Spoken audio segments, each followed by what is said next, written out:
Hi, lads and lasses. It's time for our St. Patrick's Day show.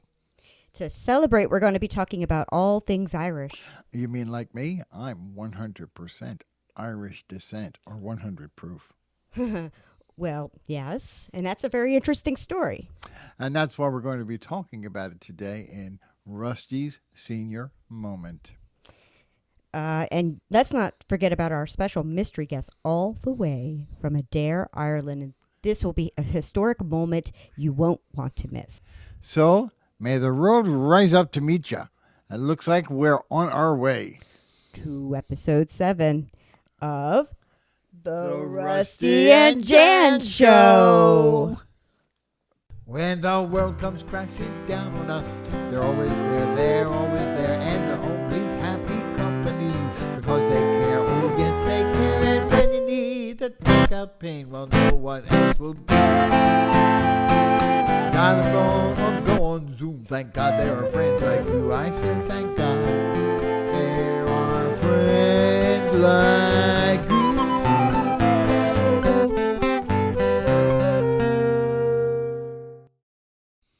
Hey, Rusty, did you hear about Mary Murphy?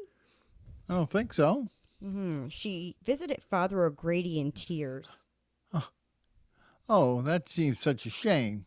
What's bothering her? Well, she told him, "Oh, Father, we have terrible news. My husband, Patty, passed away last night." Oh, that's very sad. What did Yes. Father O'Grady say? He asked her if her husband had any last words before Patty passed. And what did she say? She said, yes. The last thing he said, dear sweet Patty said was, "Would you please put down that gun, Mary?" Uh-oh.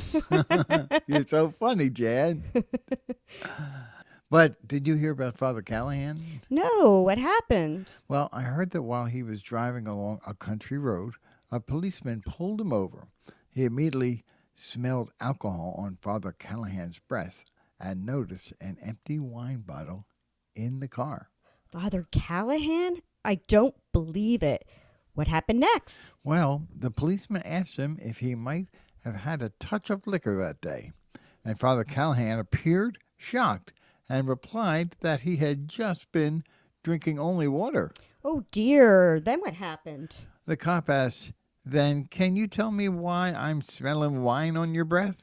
And Father Callahan held up the bottle and said, "Good Lord, you done it again." You know, it's a miracle that keeps happening to Father Callahan. Well, I think it was a miracle that you were able to meet your favorite Irish flautist. Yes, Sir James Galway. And I'll be telling you all about my Zoom session with the master in Gigging with Jan. After that, we'll hear about Melani's recent delectable treats from our favorite Greek leprechaun, George in George's Corner. Really, a leprechaun. I guess leprechauns come in all different sizes? Well, they do in his case.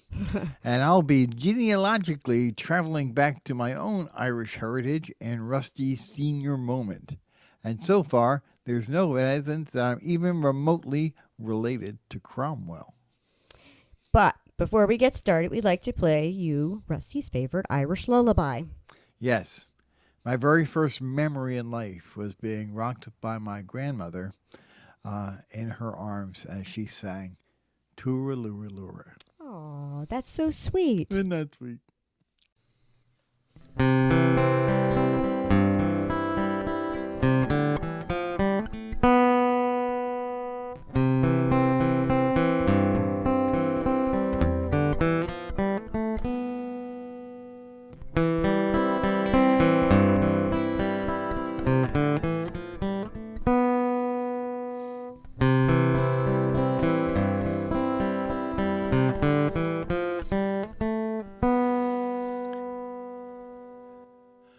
Over in Killarney, many years ago, me mother sang a song to me in tones so sweet and low, just a simple little ditty in her good old Irish way, and I'd give the world if she could sing that song to me this day.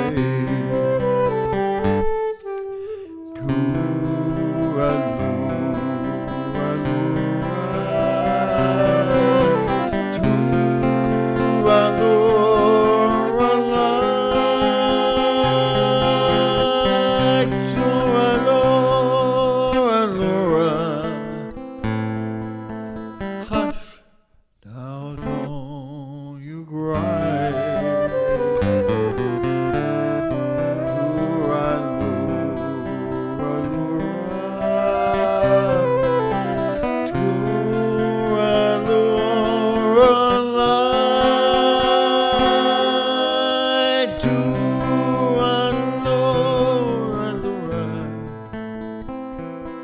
That's an Irish lullaby. Often dreams I wander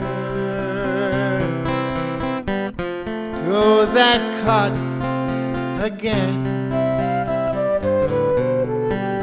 I feel her arms a-hugging me as when she held me then. I hear her voice a-humming to me as in days of yore,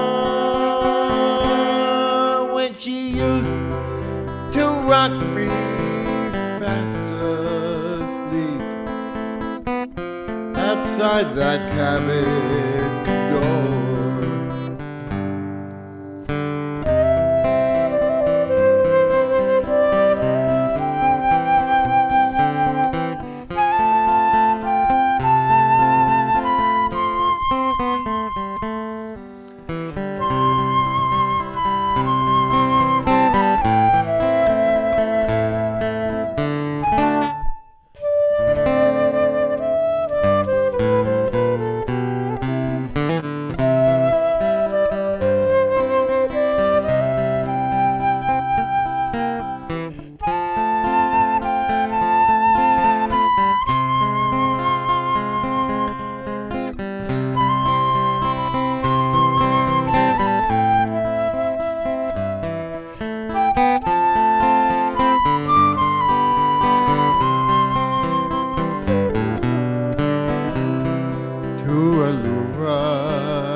That's an Irish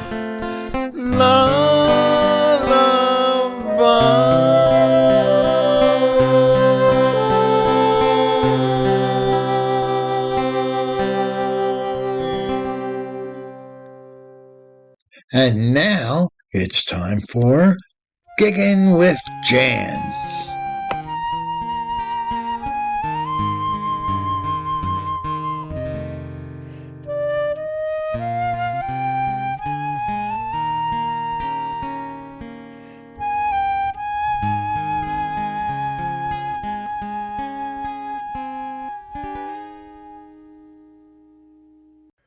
Welcome back to Giggin' with Jan. Looking ahead to our guests for the Rusty and Jan show, on March the 22nd, Jerry Ryan will join us to talk about his upcoming fundraiser, Elephants for Autism. March the 29th will feature Keith Shaw, and then on April the 4th, we will feature our friend and fellow Flute 66 band member, Lance Fingles. Lance Fingles. Yep, Lance Fingles. So make sure that you tune in every Monday at 7 p.m. right here on facebook.com/guitar and flute. Here are some upcoming shows for the month in our community. Don't forget our outdoor socially distanced show at Melalani on March the 20th from 1 to 4 p.m. We'll be celebrating Rusty's birthday and the first day of spring. We'll kick things off with a set of our own, and then we'll be inviting some of our friends to come up and play. Other shows at Melalani include Paul Wozniacki on March the 21st from 2 to 5, and the Paris Swing Tones on March the 27th, from 2 to 5. And, keep in mind what we're trying to do here on March 20th, first day of spring. We're going to have a socially distanced outdoor event, but the focus is we want to break out of the pandemic. We want to begin to live again. And this is the date that Jan and I and George have determined is going to be the beginning. So come and celebrate the end of the pandemic with us and bring your mask. And then PAS, a virtual house concert series, will have a virtual house concert on March the 20th at 7:30 p.m. So you could go to your Rusty and Jan show at the Melalani Cafe and be back in time for PASA. And you'll see Rob Lincoln, the guy we interviewed last week. That's right. They'll be featuring Eric Christensen, Dave Fiebert, and Michelle Miller.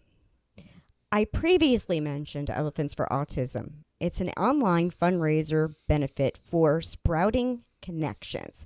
It'll take place on March the 26th and 27th, and of course, Jerry Ryan will talk more about that next week on our show.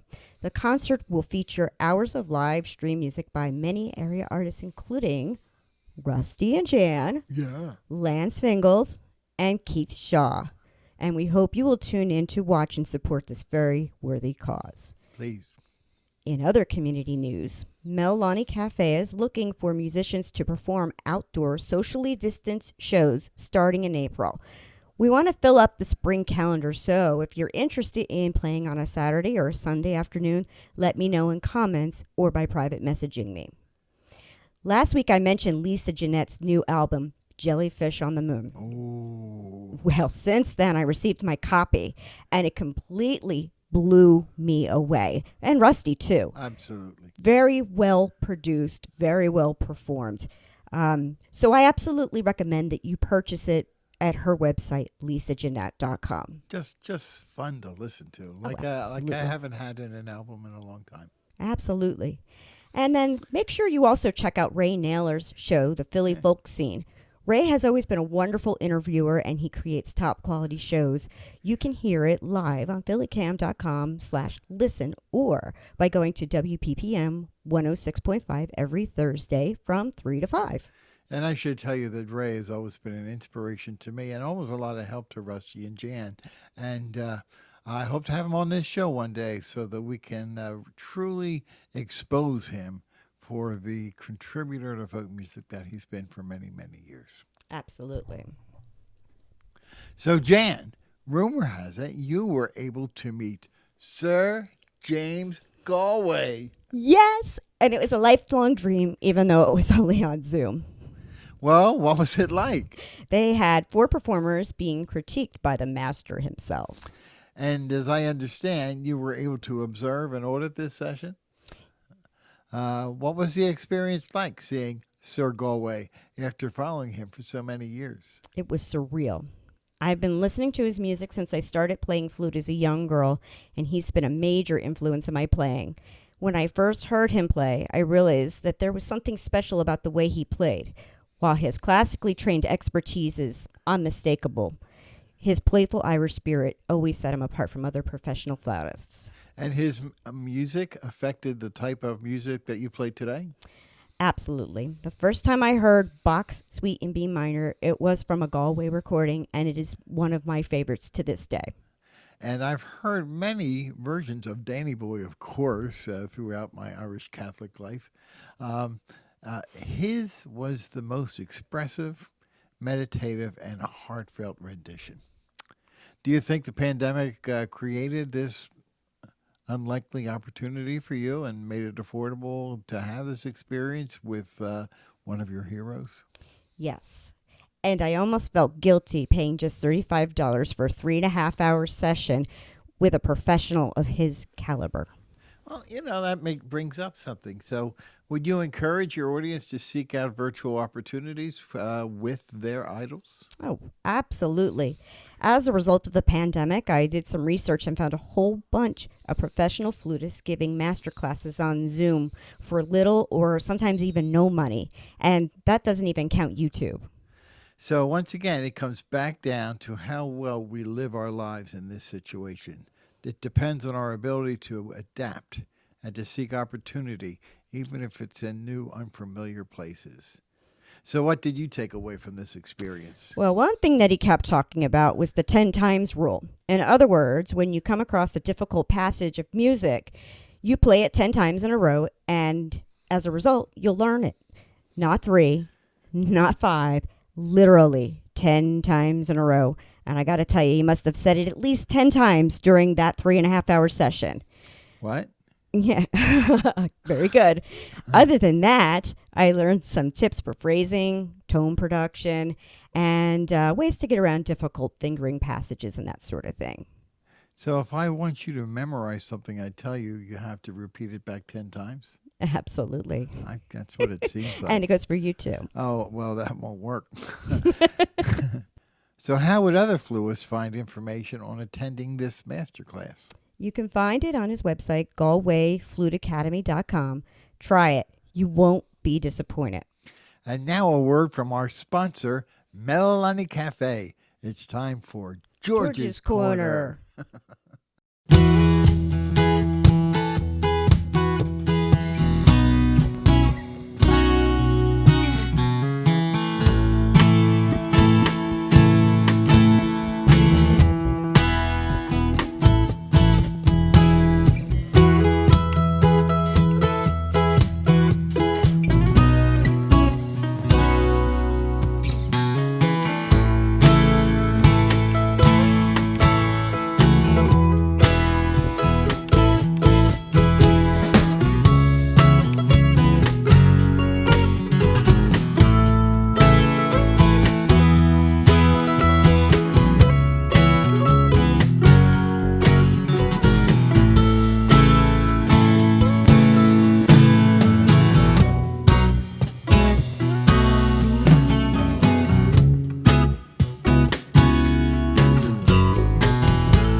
Hey everybody, and welcome to George's Corner. Today we have a special guest for St. Patty's Day. I hope you guys drank all your green beer over the weekend. I'd just like to thank Rusty and Jan for doing such a good job with our virtual open mic. And we've had such a long history from them playing in Ventnor to helping me start in Philadelphia as my open mic host.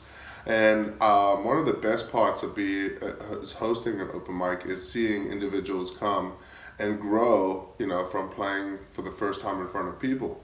What also is cool to see is seeing a couple grow, like Rusty and Jan. I was thinking about the other day how much to see them grow as a couple together is very unique because you get to see a lot of individuals grow, but to see a couple grow over so many years and seeing Rusty improve so much on the guitar and singing, and Jan just exploding with all her instruments. I'm very lucky to have such gracious hosts, and I thank them so much. And I love this new show that they're doing, and I'm so happy to have George's Corner. And I'd just like to thank them again. And stay tuned for a very special guest this week for St. Patty's Day. I'd like to thank Rob Lincoln last week. He had a very special show. Rob is a prolific writer, so thank you, Rob, for last week. I'm sure you guys are going to enjoy this week a lot. And Jan has filled up the calendars for May. We still have a couple more dates in May, and June, July for the weekends for outdoor music. So get hold of her if you'd like to do a show outside on a Saturday or Sunday during the day. We're just trying to keep it outside, still COVID safe, and keep the open mic virtual till maybe, until it's okay. So we might do an outdoor open mic sooner than later, but we just want to book some music and have some music outside for the people on the weekend. So enjoy the rest of the show. I'm wearing my green, so good luck and happy St. And now it's time for a senior moment with Rusty.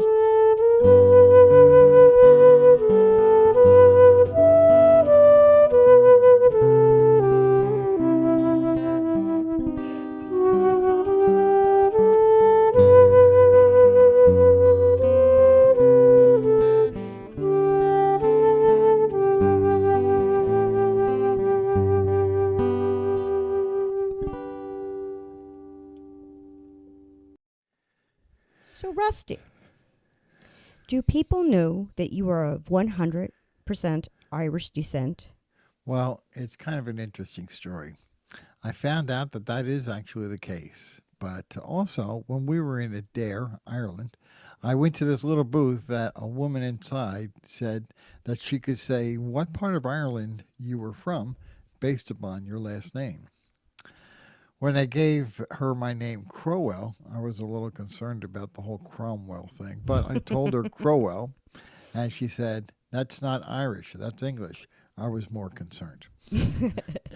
That prompted me to contact Ancestry.com as soon as I got back to the States. I provided my saliva sample, which resulted in a report that said that I was 87% Irish. 87%?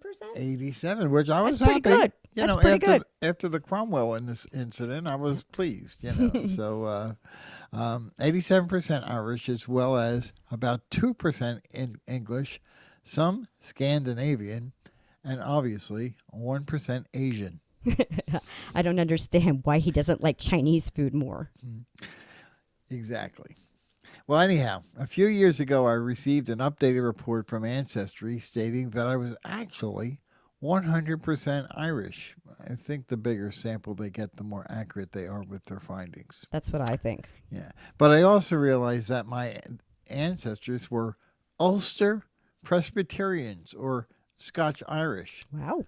Well, my potato famine Roman Catholic Irish grandmother's probably rolling over in her grave. I mean, what the heck?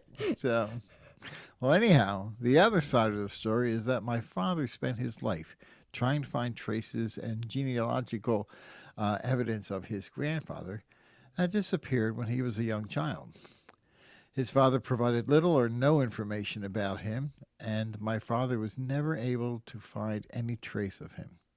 He attempted to find records through traditional resources like Ellis Island to no avail. Turns out this was because his ancestors arrived well before the famine related migration that I thought had been my ideology. Apparently, my paternal lineage had come from through Northern Ireland and originated or landed in Massachusetts. Oh boy. Northern Ireland? Well, The orange ones? That's the one, you know. Okay. So somehow they came to Philadelphia in time to participate in the American Revolution. At least one patriot was found in the graveyard of the Old Pine Presbyterian Church here in Philadelphia over at 4th and Pine. I stop by once in a while and say hi. Many people do not realize that much of the Irish immigration did not come through Ellis Island, but rather through Washington Avenue. Really? Oh, yeah, yeah. Well, to do immigrants disembarked at Market Street, but the less desirable types, like the Italians and the Irish, were let off at the southern end of the city, Washington Avenue. As I go further back in my lineage, there appears to be some sort of Anglo-Saxon component. It's just about as far as I could go. But considering this Irish Catholic boy had his ancestral world rocked, the experience has taught me much about myself and the other people of the world. I would encourage you to pursue ancestral research, as I found it very enlightening. And this leads us to our very, very, very special guest. And as I said, a few years back, we had a wonderful adventure of visiting the tiny town of Adare, Ireland. Before I left the States, I Googled the local pubs to announce my arrival, but lamented I could not afford a seat for my guitar on the plane. I asked if they could just recommend a place where I could perhaps rent a guitar for the time I was there. When I spoke to the proprietor of Pat Collins Bar, I was told, "Don't worry, we'll have one here waiting for you." At the end of my first Irish session, I attempted to give back the guitar, but was told to hang onto it until the end of the week, until they were done with me. That was when I met my dear Facebook friend, Pat Collins, and we have remained very close friends ever since. So it is with great pleasure that I introduce to you from Adare, Ireland, the soon to be international singing star, Pat Collins. Ladies and gentlemen, it's with great pleasure that I am about to introduce my international singing friend, Bat Collins. Hey, Bat, how you doing? To see you again. Good to see you Good to see again. you. Oh, well, I think we have to explain to our viewers a little bit how we met, which was just a remarkable story. We met. First night was Pat Collins Pub, and we sat around and we did a session. Of course, over here we would call that a jam, but you guys call it a session, and I'll never forget that at the end of the night, the guitar that was lent to me, I went to put it back and I was told, no, just hang on to that. You'll need it tomorrow night when we get together again. So, I and remember, I told the, go ahead. I remember that night very well. Three of us have been playing in Pat Collins's in a day for maybe 30 years in the whole village. Oh, Oh my. What did you say the whole village was? yeah, we play in each venue. There are four venues in the village, Four and we venues. play in each venue. Um, Uh-huh. we've met, it's a huge centre for American tourists because it's only 15 minutes from Shannon Airport. Right, And it's a great place for Irish traditional music and all types of music, as you know yourself. And right. you and Jen came in. You could see with Jen was carrying a box with the flute, and we knew You know. we see- when we see people come in with instruments, we immediately want them to join us. Yes. Takes our And life. and I would add that that was definitely the case in Adair, and when we went to Dublin, we found the same thing among the musicians. I think the Irish musicians are extremely welcoming. And we had our brother-in-law Chuck McCann with us too that night. He had on mandolin, if you remember. Yes, yes, yes, yes. But yeah, I was just blown over, and I know that when my life is over and I die and I go to heaven, I'll be seeing the folks of Adair. I'll tell you, it was just a wonderful place to be. It really was. Heaven for musicians is actually Ireland. Oh yes, yes. Now I hear musicians don't pay taxes in Ireland, and in our country, only Donald Trump doesn't pay taxes. Our politicians don't pay taxes either. Oh, I see. I'm getting some of that from your posts. Jeez. From prominent. But So is that true? Musicians don't pay taxes, or artists in general? There's a quite simple answer to that. They Yes. don't earn enough. Oh, okay. that's true over here too.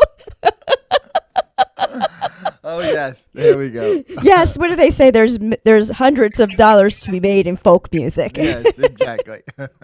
Because that Now, what would that turn into in euro money? Hundreds of dollars. I don't know. dollar euro, that practically, I think the dollar is slightly weaker than the euro. Okay. That I think it's I about see. 70, 80 cents, 90 cents. Okay. Okay. Okay. Okay. So I see. Well, I want to move on into some of the other stuff, but I want to make the point that musicians who are going to Ireland should Google the pubs near where they're going to be staying Yes, and see if they can't set up a session or something. make some friends. I mean, Bat, you and I have been very close friends for I don't know, 5 years or more. Oh, it's been longer. Longer than that. Yeah, Yeah, I would say it's probably going on about 7. Yeah. yeah. And while I treasure the time that I spent with you and Adair, the relationship that we've had since then is so much richer and so much more valuable to me. I can only tell you that. So And to me, and to me. really, really, that's great. Well, anyhow, who are your musical influences or idols, American or Irish? You're That, allowed to like American. yeah, Or not. I was brought up in the Ireland of the 50s. Uh-huh. So I was born in 46. So after the Second War, all of Europe was pretty on its knees. Uh-huh. All we had was our own music because, believe this or not, Ireland had only one radio station then. Oh my gosh, yeah. That's Wow. why I find it very hard to explain to people that in America you had literally thousands of stations. Uh-huh. And our station was extremely closed in, and it was only Irish music they would play. It was Right. all. So the only way we got to listen to music of the day was through a foreign station called Radio Luxembourg. Uh-huh. Stations coming in. Now after that, things started to open up, and we were listening to the likes of Merle Haggard, Willie Nelson. Yes. Yeah. Right. Like I have to remark when we tell the story of our excursion into Adair, we talk about the musicians we met and how all they wanted to do was play Simon and Garfunkel. And we went there thinking, "Oh, we're going to Well, play oh, all this we're Irish gonna music." learn some jigs. Hey, you know any Beatles? I'm like, oh God. So, but it was it was wonderful. But please go on. Go on. The type of music I always loved as well was American gospel music. Oh Oh. yeah, sure. The harmonizing to me, we have what they call Irish country music here. It's a pale shadow of real old time American country. Okay. I I find it very hard to listen to it because here in Ireland, a guy thinks if he puts on a Stetson and an American accent that he's a singer. I see. That's why tend the likes of you and I and Mike Power and my mates, we tend to listen to American old time country. I see. Yeah, I, yeah. Okay. Well, there's Shania Twain. She's definitely got something going on. I'll give you that. So, It ain't the music, that's for sure. No, I like her stuff. I watch I watch Grand Ole Opry there and watch the stories of the Carter family and all that. yeah. They were amazing people. Now, that's it's amazing. You say you mentioned the Carter family specifically, and it's definitely within the roots of what American country music is. But if you really trace it back, and I've been doing some tracing lately, um, that's the Scots Irish influence that came into America, that came down into the bootleggers of Virginia, and from that came the Carter family, and apparently worked its way back over to Ireland. That it like a big loop or something. You It know. actually did because we had a TV program here. Someday I must send you the Uh-huh. four, and it's called Bringing It All Back Home. Oh, I'd Okay. love to be a part of that. And Absolutely. and the other videos were called the Transatlantic Sessions. Oh my. Like to Scottish, Ali Bain, brilliant Scottish musicians with American musicians. Jerry Douglas plays with Ali Bain in some of the programs. Jerry played the dobro with Emmylou Harris. Uh-huh. Jerry Douglas is one of the best dobro players in the world. You have that mixture, even here I at the see. moment. We have American singers here. Well, I think a lot of our audience would be really surprised to hear that. It's, I don't think that we have this. Unfortunately, in America, we have this means of compartmentalizing people by their background or color or whatever it is. And I think sometimes when we look at the stereotypes of what we look at as Irish, we just see this little leprechaun dancing around, and we don't know that they're influenced by Aretha Franklin and so on and so forth. Amazing thing that one gentleman who unfortunately passed away here recently, he had spent most of his life here, was Charlie Pride. Charlie Pride, wow. Right. Oh yeah, and he was real big in Ireland. Oh yeah, he's been living here for years and on all the TV shows. I didn't know that. Oh, I didn't know that. He Wow. retired in the States and came to Ireland, lived here, and has been on television practically every week and Yeah. very well loved. Well, I have to mention the story of the first time he walked out on stage over here in America. He had become very popular, and everyone loved him. He walked out on stage, and that was the first time that he realized that he was a black man, and the applause but suddenly took a muffle. It just kind of dropped by 50% from the shock. So I'll just end that with saying I don't blame him for moving to Ireland. Yeah, right. So, One good thing about Ireland is that the arts are tax free. the apps. Acts, what's that? Music, dancing, oh, singing. the arts. Oh, the arts are tax free. Nice. Yeah. Oh, yeah. Now, how do we have a problem here where we can't perform cover songs. Like I can't perform Sounds of Silence because they'll come after me and they'll want money to go to Simon and Garfunkel. You know, I guess you're under the same kind of restrictions there. Not quite as strict because once you say who wrote the song, once you give them, Credit. then you're allowed to do it, but not to make money. I see. I see. But you're still allowed. Well, there's a slight difference between your your venues and our venues. Ours are more relaxed, more open. Yes. Yes.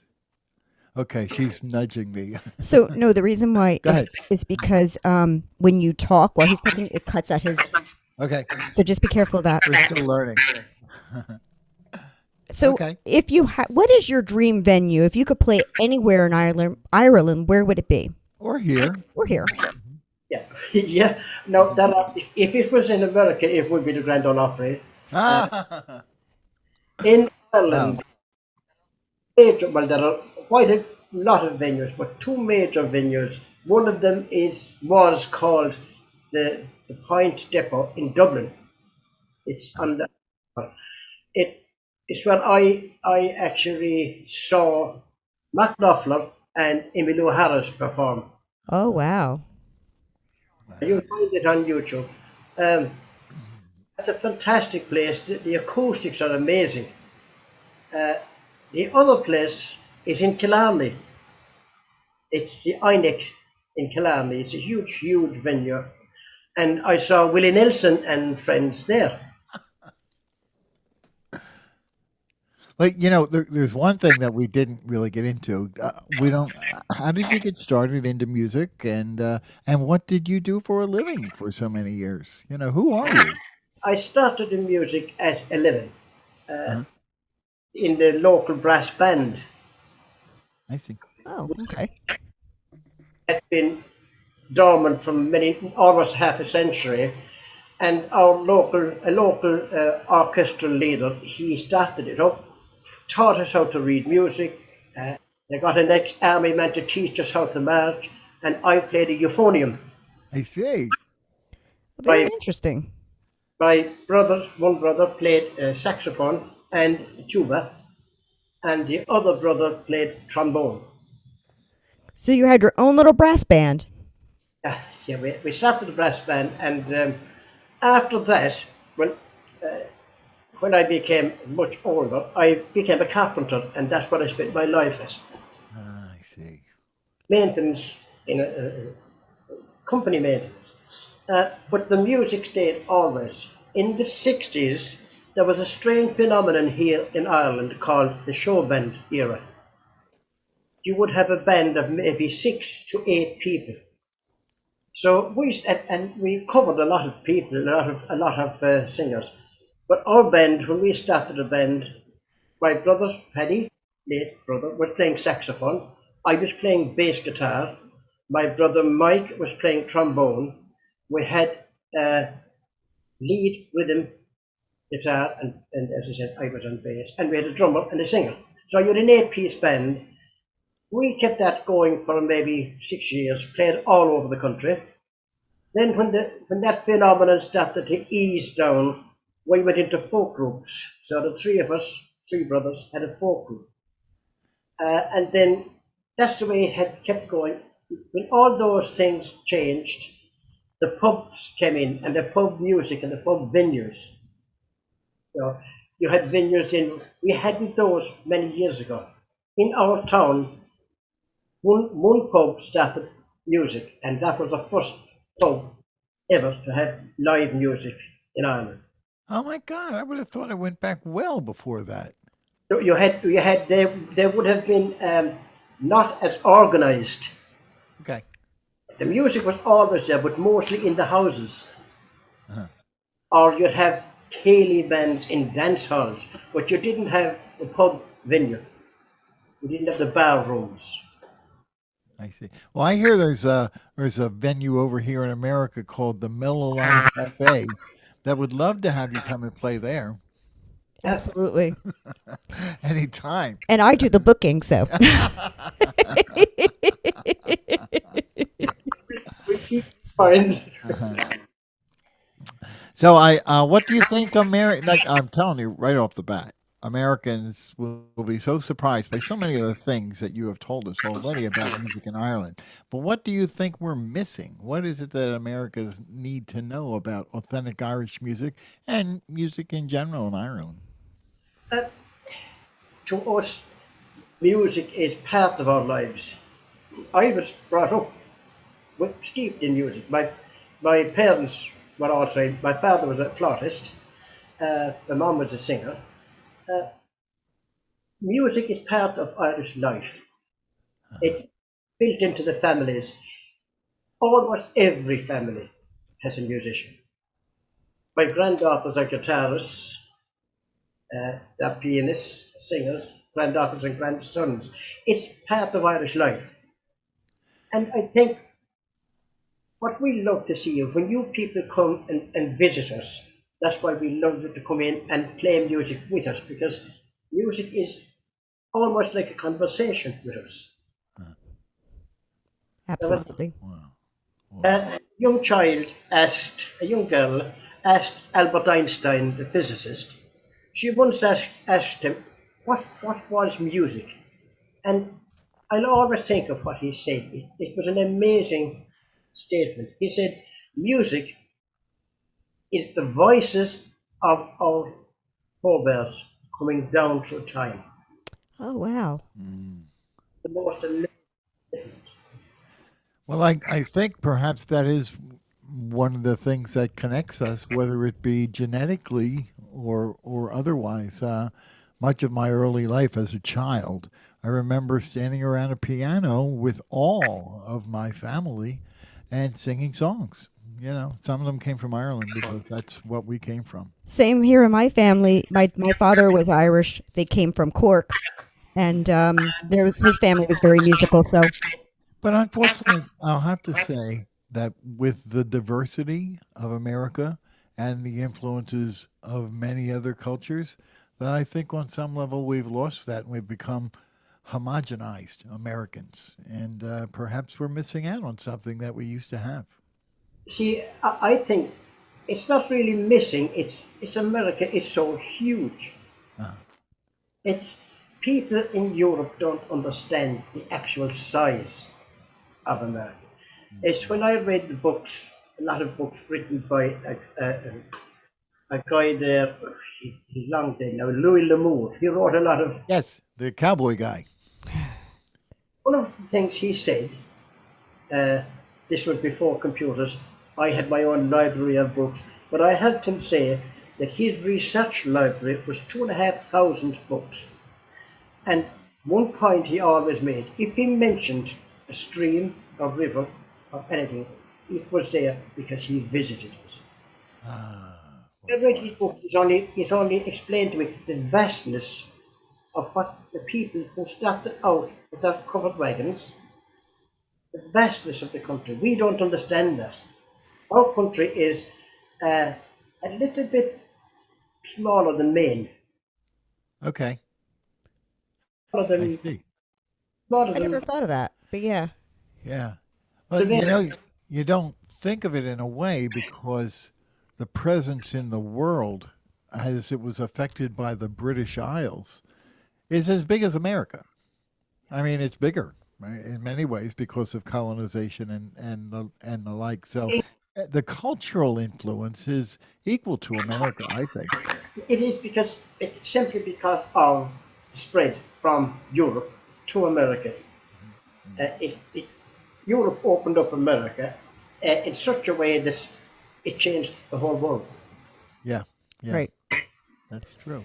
Well, why don't you play us a song? Oh, I can't wait for this. I haven't heard anything like this in almost 10 years. This first song I'd like to do was written by a local man. I had the pleasure of playing on stage with him one night. He's long, long dead now, a gentleman uh, called Gary McMahon from about 8 miles down the road. And he wrote this song about a friend of his from Kerry, from Dingle. You were there, you would know where Dingle is. And he wrote this song about a man who left Dingle, went to America in search of work, and fell in bad times, and eventually hoping to get back. But I'll, it's called The Land of the Gale. I'll just add that we took the bus tour down the Dingle Peninsula and we saw the dolphin. Oh wow, funky. What was the name? Funky? What was the name of the dolphin? Fungi, Fungi. You know what that is in America. And believe That's, he's missing. oh no. Oh, No. He has disappeared in the last 12 months, after 20 years. Oh, he was just hiding to wait until the Americans changed over to Biden. Gone to do the show in America. I'm sorry. Please go on ahead. Right? Now this is called The Land of the Gale. Oh, I wish I was westward of Dingle, on the golden sands of Billbourne, where I'd wait for the mountain of Brandon to appear in the red light of dawn. I'd gaze over Smerwick Harbour and the yacht with his billowing sail. Oh, my body is here in the Bowery, but my heart's in the land of the gale. Now the curse of the drink is upon me. It softens my will and my brain, and whenever I get a few dollars, I fall off the wagon again. But I'm thinking of lovely Crook Norton, the Blaskets and fair Counshebane, where the sun is a red ball of fire as it sets on the land of the gale. Now the wind, like a knife, it goes through me, and with hunger I'm ready to pause. and the snowflakes are swirling about me as I head for the church mission hall.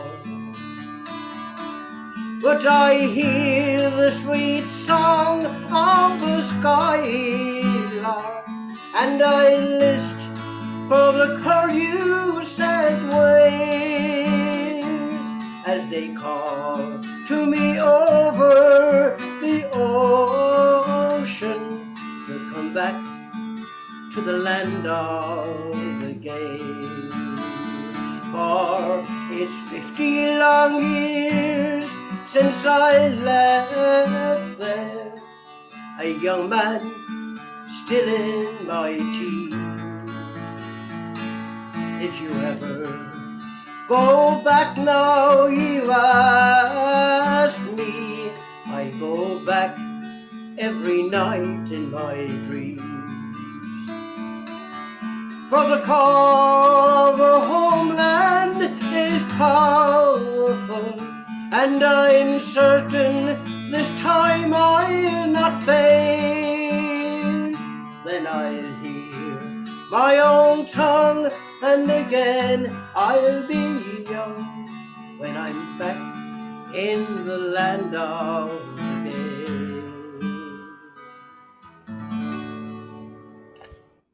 Wow. Wow. Oh my. That's beautiful. Jan, can you get the plane tickets now? I'm all ready. It's a poignant story. Uh-huh. It's a story that goes on and on in Irish history. Well, the man has to leave or the woman has to leave the country and tries to come back and never can make it. Well, yeah, the song that we selected for tonight was what was it? Which one? About the Trevelius corn. We're not doing that one. Oh, we're not. No. Oh, well, a song that we frequently do is called Fields of Athenry. "Field of Bath and Rye," which is exactly the same theme in many respects. So So just very and much, you know what they say about uh, the the Irish who came to America. They said that the number one export of Ireland was its own people, and I understand that. You know, it's the only place we can find a decent Catholic priest. yeah. But funnily enough, they actually they call it the Great Hunger, the famine in Ireland Yes. in Uh-huh. 1857. There Right. was no famine. There I never. know. It was literally genocide Yes. because famine. All that failed was the potato crop. Mhm.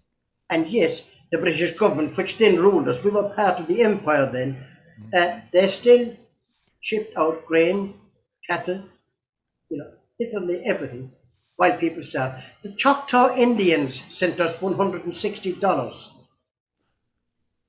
Wow. Wow. Monument to them down in Cork. A Uh, beautiful, it's like a glass, a glass head. What did they call it? What the Indians wear the headwear. right. The headdress. It's an artist that built a huge glass version of it. But they actually sent money to the Irish people. I see. Well, I also heard that when you had the Troubles, it was American Irish who were giving you assistance to try and get beyond all of that. I They, could be wrong. they You often actually, are. we had Joe Biden was very much involved even up to today. It was can't think of the American guy's name now, who held all those talks with the people of different groupings in the north, and it was America that actually stopped the troubles. Oh, okay. Okay. Wow. I I'll didn't have to know look that. into that. Yeah. They chaired all the meetings to sort it out.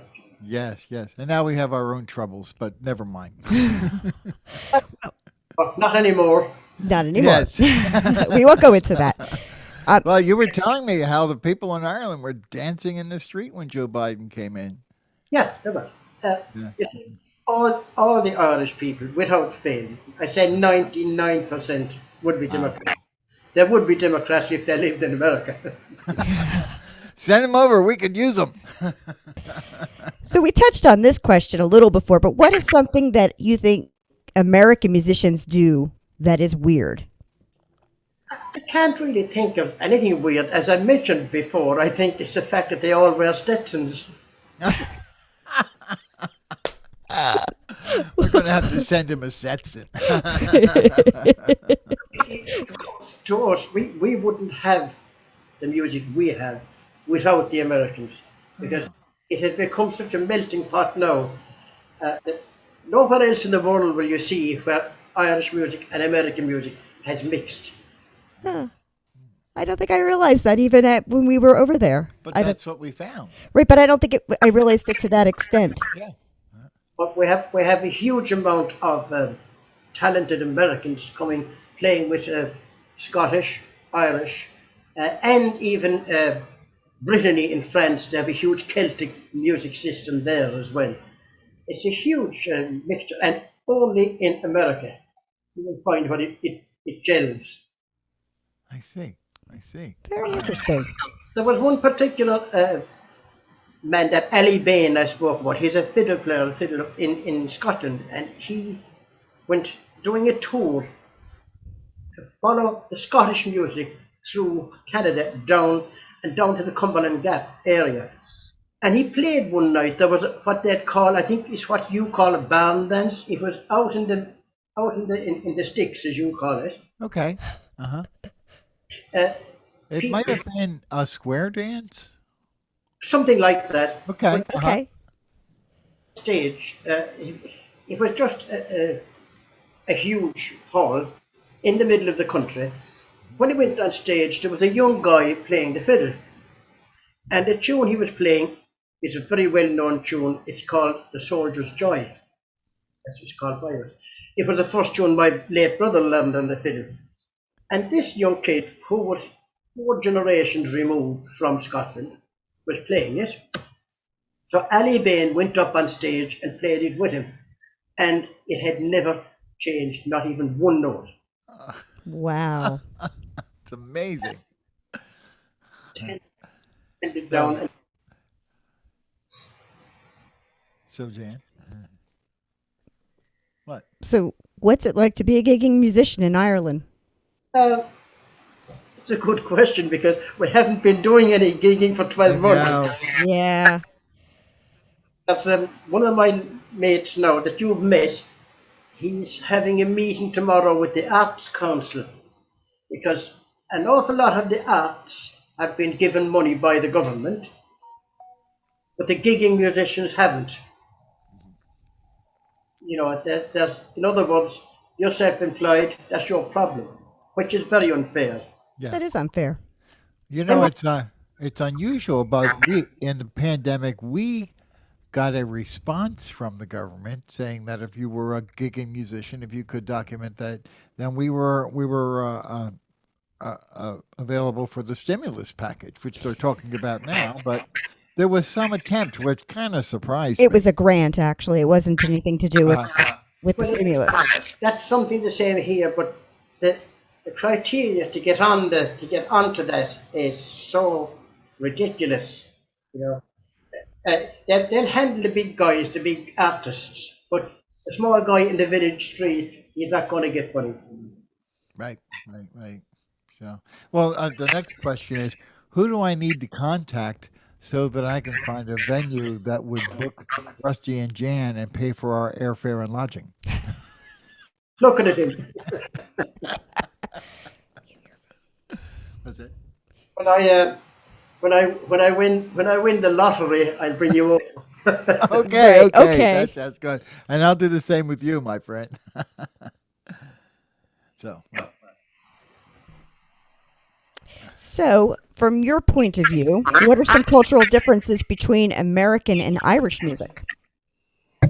I really don't believe that there is such a huge cultural difference because, as Rusty has said, most of the music in America, of the trad music, comes from Europe anyway. So I really don't believe there is a cultural difference.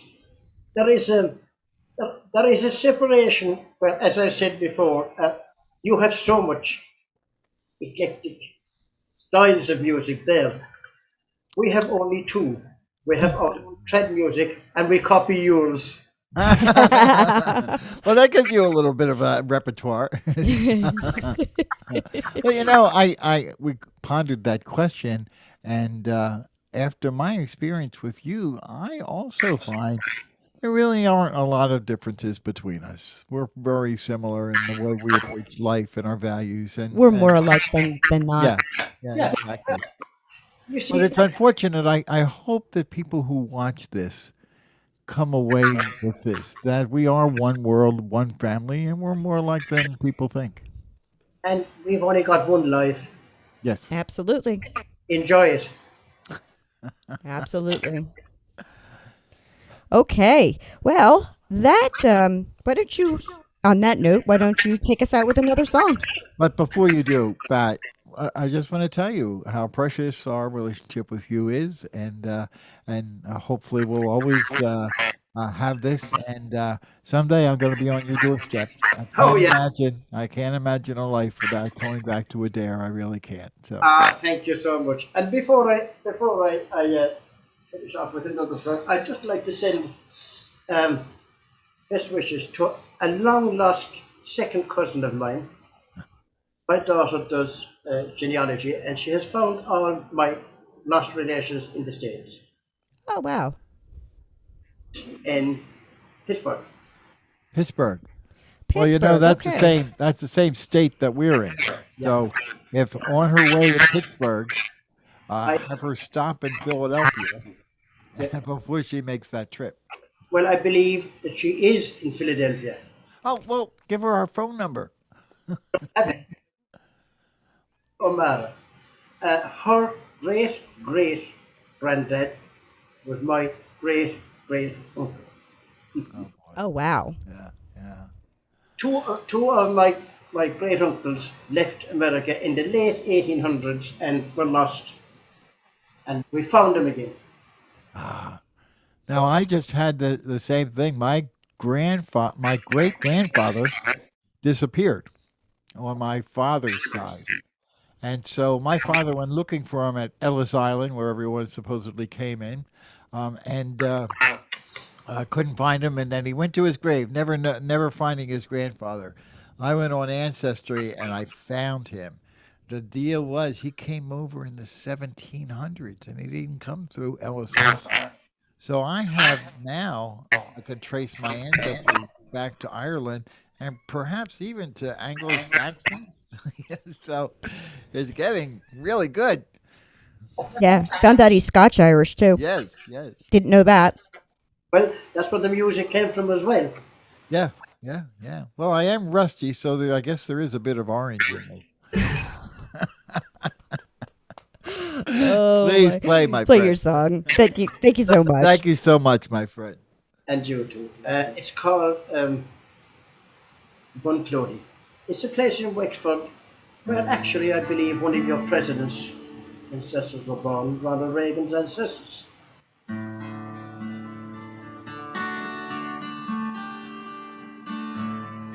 Over in the moss house where the birds do increase, at the foot of Mount Leinster or some silent place, where the streams of Bunclody flow fair and so free. And all that I would ask is just one kiss from thee. Now if I were a clerk and could write a good hand, I would write my love a letter that she might understand. For I am a young fellow who was wounded in love. Once I lived in Bunclody, but now must remove, and 'tis why my love slights me, you might understand. For she owns a freehold and and I have no land. She has fine stores of riches in silver and gold, and all the things proper a house to uphold. So fare thee well, father, my mother, and you, my sisters and brothers, farewell unto you. I am bound for America, my fortune to find. When I think of Montclody, I am ready to die.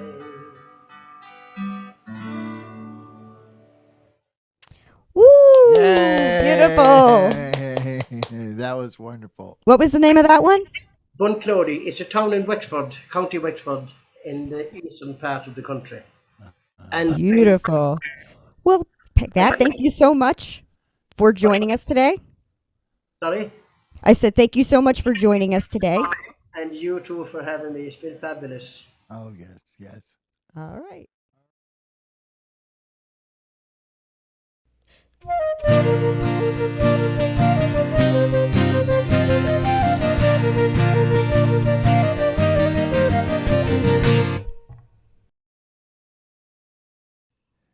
Well, I'm feeling especially lucky after that Irish celebration. And it made me feel like I would love to one more time see Bat Collins in Adare. It was a memory I will always treasure. As well as this wonderful experience on the Rusty and Jan show. Jane and I would really encourage you to contact the Bat Collins Bar and our friend Bat Collins if you are ever in the tiny town of Adare, Ireland. I guarantee there will be a session that you will remember for the rest of your life. Absolutely. Next week's guest will be Jerry Ryan, here to talk about his upcoming virtual benefit concert, Elephants for Autism. This is a wonderful organization that we've been supporting for a number of years, and Jerry's a great guy to head it up. So, before we go, we'd like to toast our Irish celebration with a sip from the parting glass. So we'd like to say Erin Gobra, or as they say in Ireland, Ireland forever.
For all the money that here I had, I spent it in good company, and all the harm that here I done, alas, it was to none but me.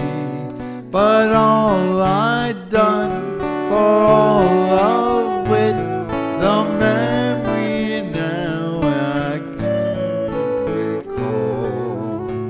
So fill to me the parting glass.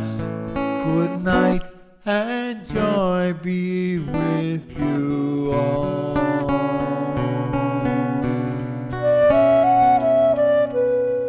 So fill to me the parting glass, and drink to health wherever it befalls, and gently rise and softly call good night and joy be with you all.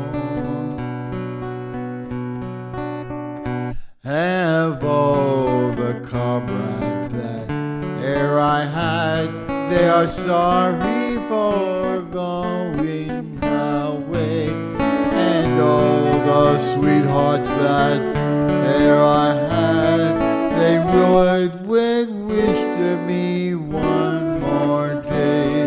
But since it falls upon my lot, then I should rise and you should not.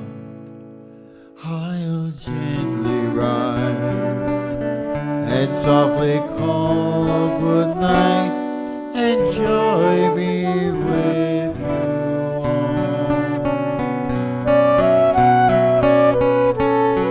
So fill to me the parting glass, and drink to health wherever it befalls, and gently rise and softly call good night, and joy be with you all.